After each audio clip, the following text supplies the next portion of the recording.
Writer to Writer. I'm your host, Kat Filer, also known as KJ Filer. Today, my guest is author Ben Meeks. Ben is the award-winning fantasy author of the Keeper Chronicles. He excels at creative, outside-the-box thinking combined with a drive toward realism that makes his work a unique feel. You can connect with him at his website at www.authorbenmeeks.com and find him on social media as author Ben Meeks. And you don't have to write that down right now, listeners. I will put everything at the bottom at the end. Ben, it's so good to see you. How you doing? Hey, doing great. Thanks for having me on. And you were requested, and I'm going to go ahead and repeat this for the audience. Right now, I'm working through the list of people that have been requested by readers. So you're on here by request. Well, and thanks to whoever requested me. And if you're seeing this, send me a message and let me know, because I'm just absolutely curious. I wish that people would do that, because they're asking me about authors, and then these people are not people that I know. I just have an email address. They don't tell me who they are. So yeah. So I just finished reading Petrified, and I'm now reading Betrayal. And the only reason I'm not reading it right now is because I started reading Petrified thinking that I would, read it. And no, I realized I was not going to put it down. So I already owned the book, and I went back and got the Audible because I wanted to be able to put my headphones on and actually get something done. So Well, I'm just tickled you liked it so much, I honestly. liked it a lot. I'm trying to carve out some time for book 2, because I read Petrified in one day. So I know what's going to happen. Yeah. So Can I tell you a little story? Yes. So I don't remember the convention name, and it would take me a minute to think it up, but I was at a convention a few months ago, and I was sharing a booth with somebody, and this lady walked up and she's talking to the person in the booth beside me, while I'm talking to someone else. And then my booth mate, Jen, she leaned over and said, "Hey, this lady," basically what she said was that she found the complete trilogy in a used bookstore and read the entire thing in 2 days. Okay. Oh my God. She didn't read fantasy, but she saw it, and thought, eh. So she picked it up. She said she read the whole thing in 2 days, couldn't put it down, and now fantasy is her favorite genre. Oh. And that is wow. Okay, here's the bad thing about that. Okay, there's a little bit of a bad thing, is that she is now going to read fantasy thinking that your books are what everybody else's books are like. Right. And I'm going to tell you, and I'm not just saying this because you're on here, I mean this. This is a very unique, your characters are just really unique. For listeners who haven't discovered these books, the Keeper Chronicles series is an urban fantasy set in North Georgia that follows the exploits of a were-otter. Mm-hmm. And I would please like you to tell the audience what a were-otter is and why you chose that. Well, I didn't choose him, really. Okay, so a were-otter, think werewolf. Okay. Except he turns into an otter. So the shifters in my world have 3 forms: human form, whatever animal they turn into, and then a 3rd form called Crassus that's like a mix of the 2. All right, so they can change at will. There's no, full moon stuff, at will anytime to any of those forms that they want to. So why a were-otter? Well, the rule was, when I was writing it, that a keeper basically had to be bound to a predator of the area that they work in. So in North Georgia, we have black bears, coyotes, otters, some kind of rodent, and personality wise, he fit the otter the best. And I actually went back and forth on it for a long time. I didn't want him to be an otter. I really didn't. I honestly, when I was writing it, I really wanted him to just be a plain old werewolf, but Obi's just not a werewolf. Yeah. And so I had to stay true to him and write him as an otter. So I liked him being an otter. At first I thought, well, when he's the animal self, he's really small, but then you had a situation where that just really worked to his advantage. And yeah. You use what you got, right? Yeah. And also their whole mischievous personality, that really played into the book and the character too. So I really liked that. Actually, the pairings were good all the way around. I don't know if you looked at the creatures as part of their personalities, but they were just always spot on. Even the Doberman, which I thought was the Doberman Holt, yeah. his apprentice, Ovi's apprentice. Yeah, he was the goofball. He was kind of, more toward the comic relief side of things, because it can be a pretty serious book, and I tried to lighten it up a little bit so it wasn't too heavy. Yeah. There is it's definitely meaty. So, and this isn't like any fantasy I've read.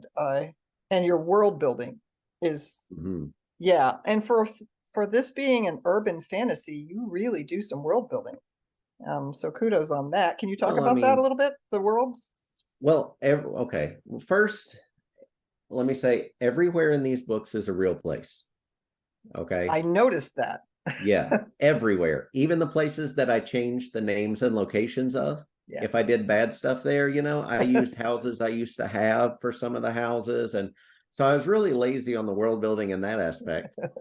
But yeah, I mean, like you said in my introduction, drive toward realism, that's kind of where it all comes from, is if where creatures existed, what would they actually be like and what would be required, and then the magic system as well. So the magic system, basically, if you have the issue is power. If you have enough power, you can do anything you want. It's just a force of will, right? And that was really dangerous, right, as a concept for a book. So I had to really limit the power.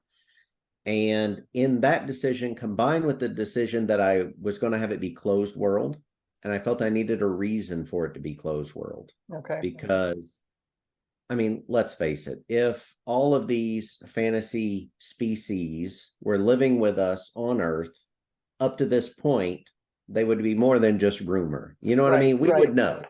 There would be some interactions.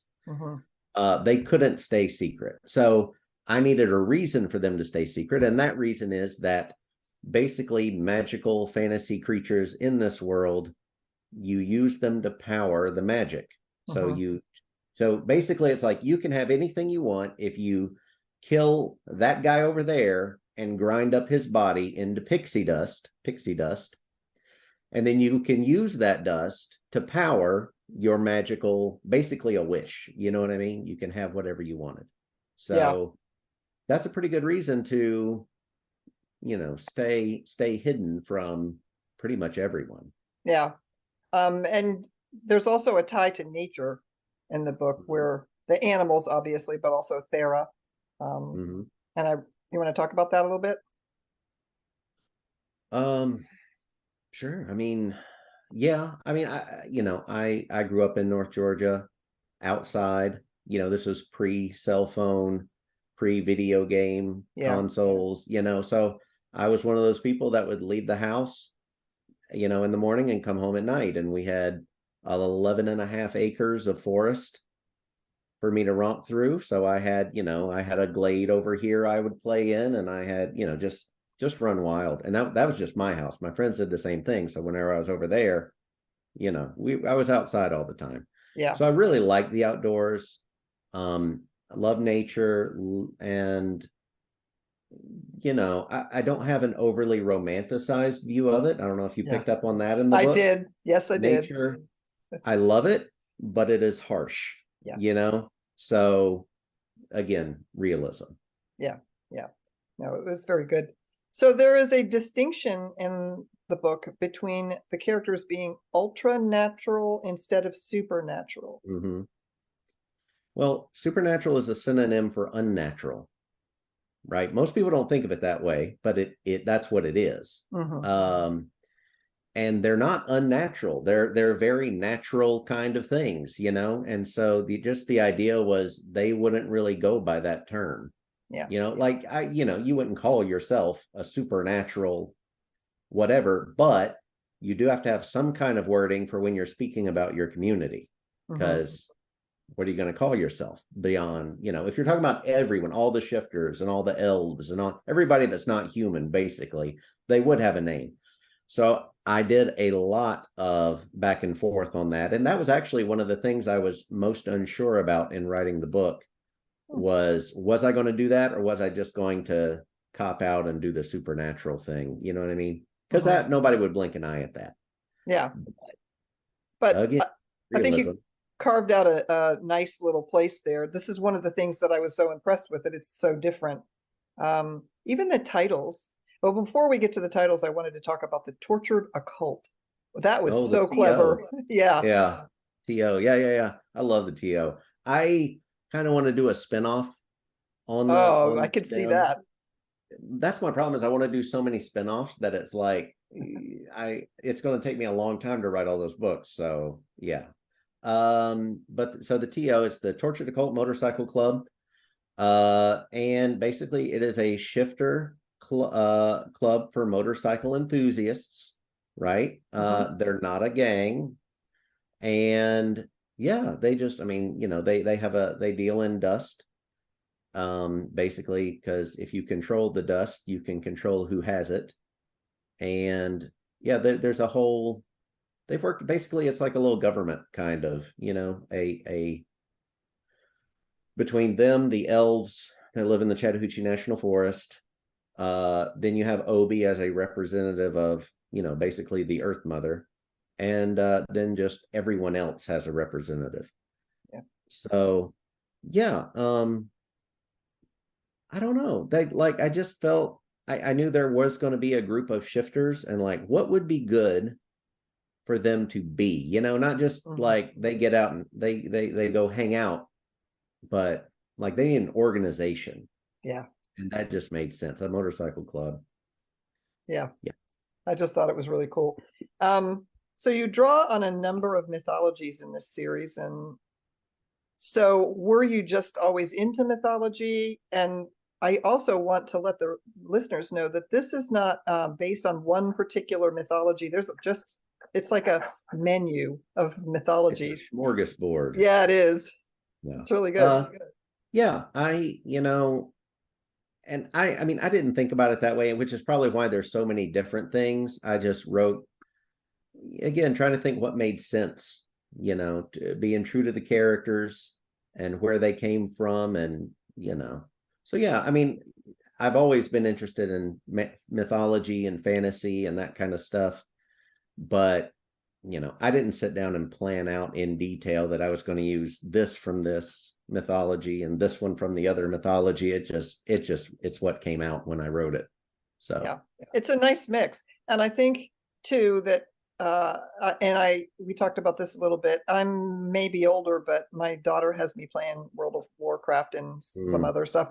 And so I'm very much into mythology, which is, you know, the draw for me. I think that anybody who is interested in that kind of thing. And also I understand that you are going to be appearing at some cons. I don't want to date this, but is that something that you typically do, is go to conventions? Oh, I do a lot of shows at festivals. Yeah. Like I sell in person. My books online, I gave up trying to market them online just because it was very time consuming and expensive. Yeah. And I mean, I was getting some return back, but not enough return to justify all the work that was going into it. So conventions are a lot of work as well, but they're a lot of work all at once.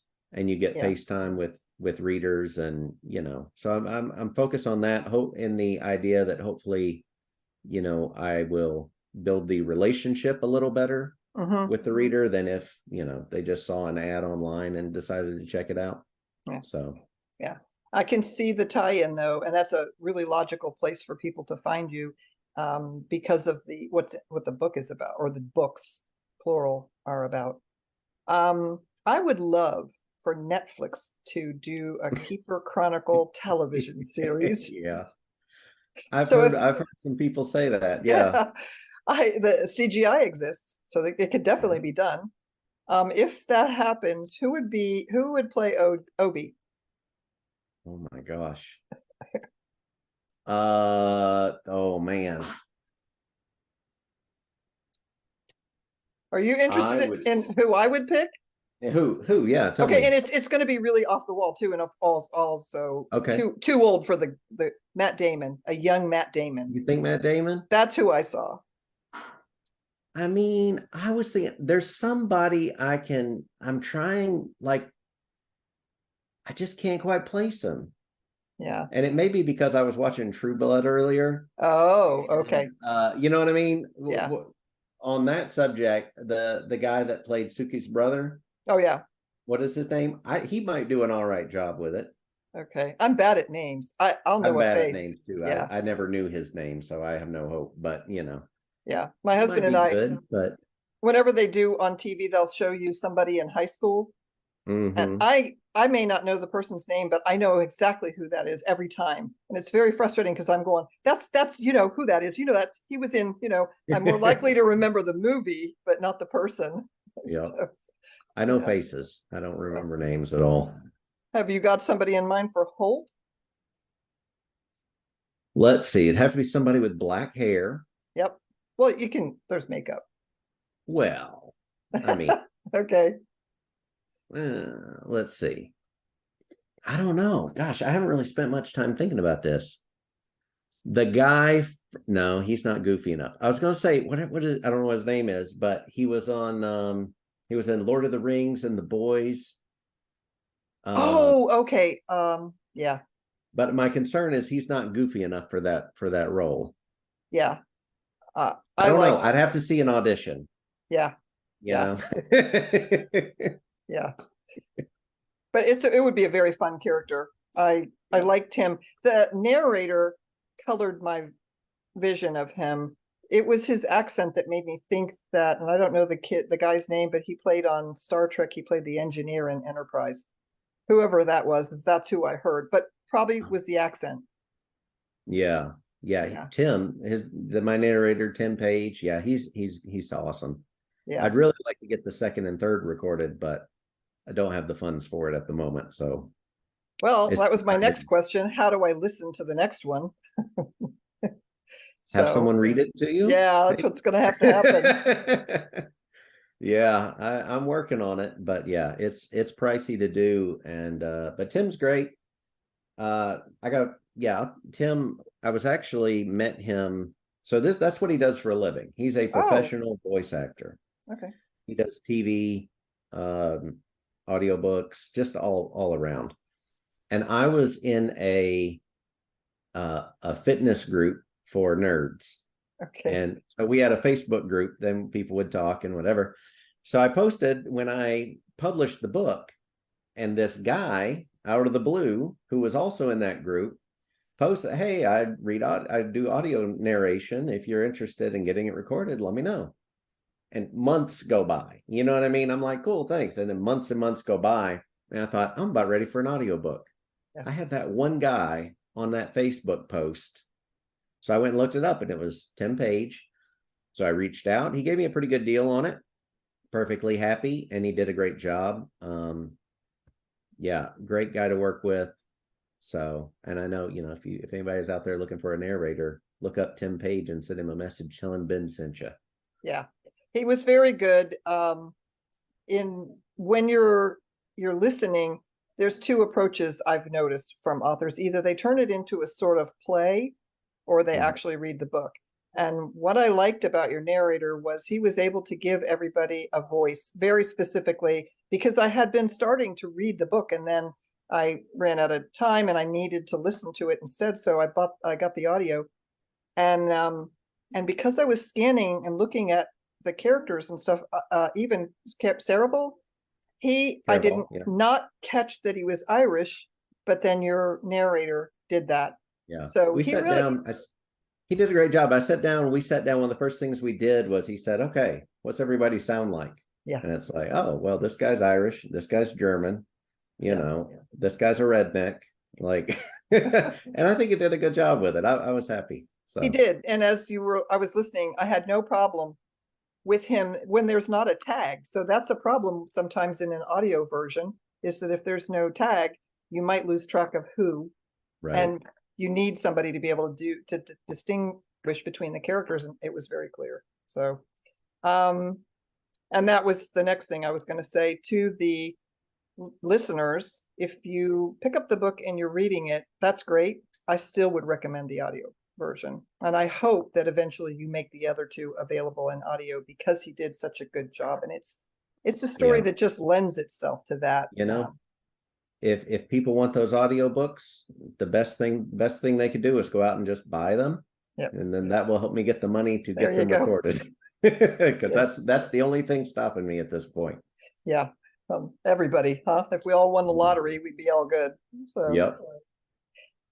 so you're starting a new project, side street block market. I'm sorry, Book book. market. Yeah, Yeah, book yeah. market. Side Street Book Market. Yeah. So this came about. I told you I do a lot of events, a lot of cons and festivals and things. And I share space with other authors whenever I can, just to keep costs down. It's a great way. And so for Dragon Con this year, I'll be in the vendor hall at Dragon Con this year for the first time. And so I put the application in, and basically I described it as a shared author booth. And I intended I'd probably get 5 or 6 other authors, and we'd figure out some way to make it work, just to get the total cost in range of something doable. And so months go by, and the director of vendor services sends me an email one day and says, "Can we get on the phone about your application?" And I thought, that's really weird, but okay. So we got on the phone and we're talking, and the long and short of it was, last year there was a company that did that, like a big shared author space. They did signings and that kind of stuff, called Bard's Tower. Oh, And she told me that Bard's Tower went out of business last year. oh wow. And now she's down her normal, like, big author booths. So Oh, would I be willing to do a big author booth? Because what she wanted me to do is, instead of taking one spot, take 2 spots. mm-hmm, That's twice as much money. mm-hmm. Yeah. So we talked for a while, and I said, sure. And I needed a name to put on it. And I publish under my LLC, Side Street Publishing. So I just called it the Side Street Book Market. And I just booked my last person for it a few days ago. There's going to be, I have 18 spaces. We have over 25 authors represented over the whole weekend. We're doing some signings. And since I've got started with this, I'm just kind of expanding it. So Mm-hmm. now I'll be doing, the Side Street Book Market. Well, my hope is just turn into kind of an author sharing platform that we can use, regardless if I'm there or not. If other people want to do it and want to put the name on it, Mm-hmm. Yeah. that would be fine. But yeah, so I have an event. I've since got a event in Alabama. It's in April. And as far as I know, I think I gotta double check. So nobody hold me to this yet, but I'm pretty sure we will be the only author booth at this festival. Oh wow. Okay. Yeah, exclusivity. Okay. So, And but I gotta verify, but I'm pretty sure that will be a okay. true statement. Well, we'll put up But a link so people can find you. yeah, yeah. So yeah, I mean, that's just the long and short of it, was just authors helping each other out and sharing space, and maybe some people can get to some places they couldn't otherwise, Mm-hmm. just because we can keep the costs down. Yeah. So Sometimes it's also about the fun. I don't I don't relish in-person events for myself, like with me being the center of attention. I just don't do that mhm, well.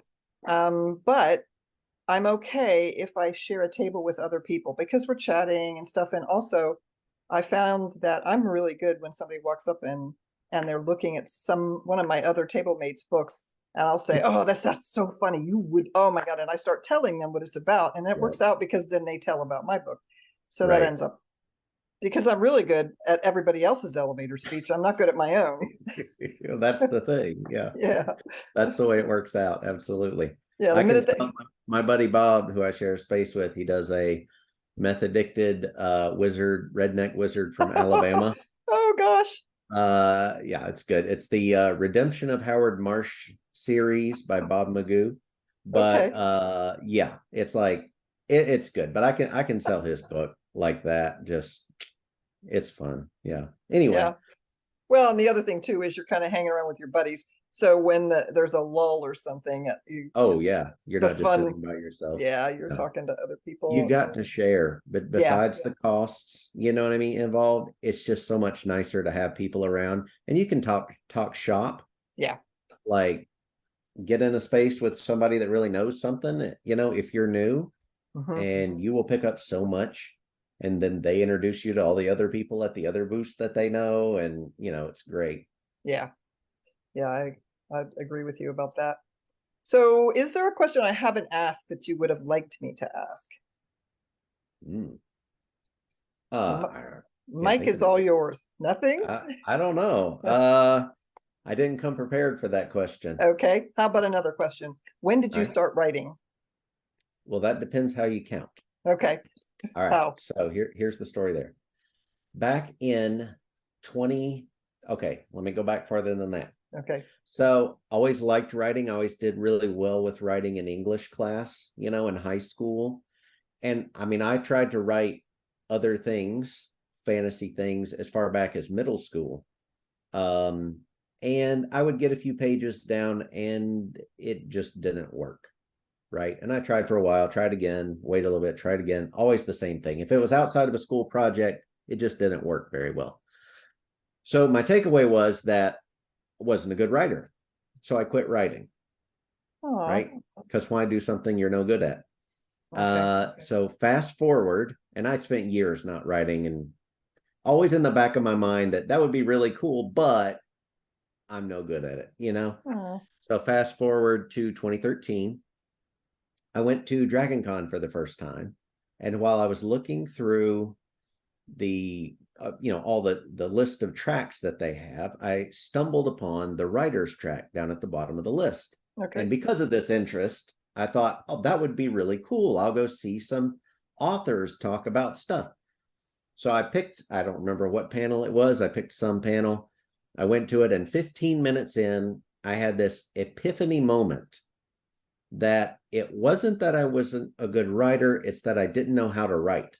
Okay. All right. Yeah. So I spent the next, but I mean, it lit a fire for me. So I spent the next 3 years learning everything I could about writing. I took a creative writing course. I listened to podcasts. I read books. Most of them are on this shelf right back here. Yep. I went to literary festivals and other conventions and listened to people, and 3 years. And then after 3 years, it's not that I decided that I was ready. It's that I ran out of material. Like nothing was new anymore after that point. So I had soaked in everything I had easy access to. So it's like, well, what do you do then? I mean, I guess it's time to start writing. So then I spent another 2 years after that on Petrified, before it was out. And so, I mean, depending how long have I been writing, either 10 years or 7 years, I guess, if you don't count the learn time. So as a reader, what genre do you read? I read a lot of nonfiction. It's about half and half, maybe, but I like nonfiction a lot. And then fantasy is my go-to. I'm reading, I've forgotten the name of it, but it's a mystery right now, not a fantasy at the moment. It's when they have an Amazon show on, but I can't Oh, remember the name. Bosch. oh yeah. Okay. Reading book one of that. Oh, Um, it's good so far. I've been really happy with it. And if I could remember the name of the book or the author, because I don't remember either, because I'm listening to it. okay.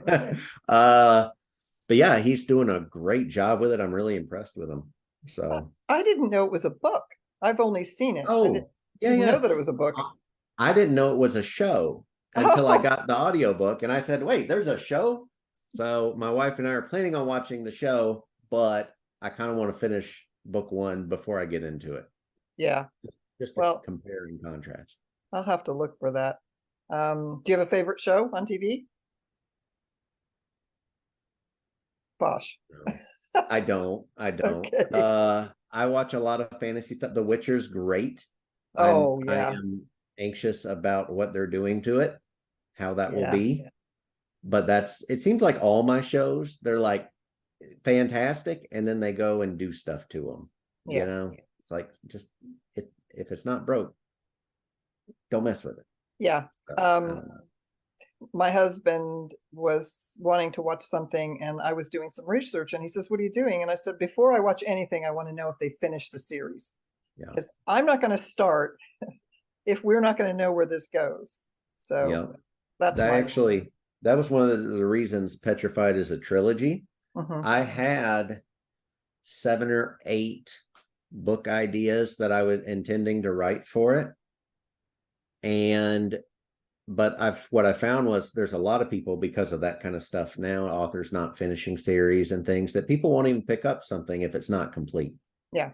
So I decided to wrap it at 3, and then so I'd have something that more people would give a shot. And then my next series that I'm working on right now will be probably longer. I have no idea how many books. We'll have to figure that out. I'm still plotting and making characters and all that kind of stuff. So Can you share what it's about?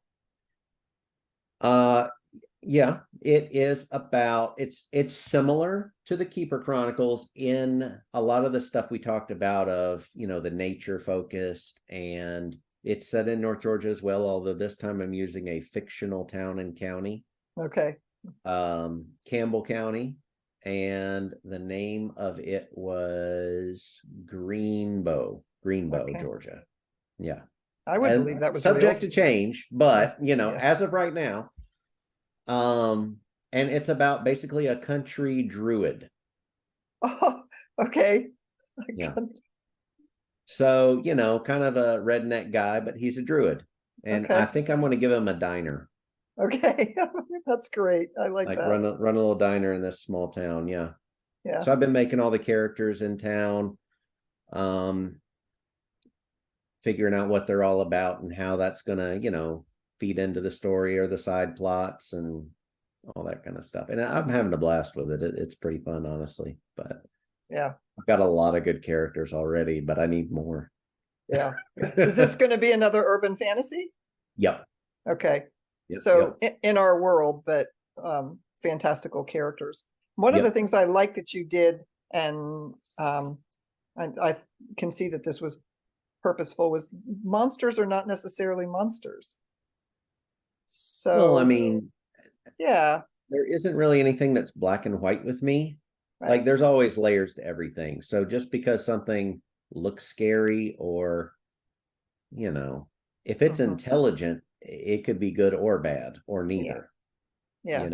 So I run a D&D campaign for some friends, and that was one of the things I did when I sat down with them. I said, look, goblins are not necessarily evil, okay? Just because something, I don't ever do any of that stuff, because it's lazy to me, honestly, just to say, oh, there's, a troll, obviously it's, the from the devil, and we should kill it on sight.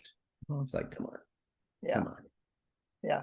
Your characters are bring that idea into focus really well, that don't just, like, there was a beautiful exchange between a police officer and one of your characters, and I was thinking to myself, this is a man who's used to assessing a situation and then making sense of it in this world, and there's no way to do this right now.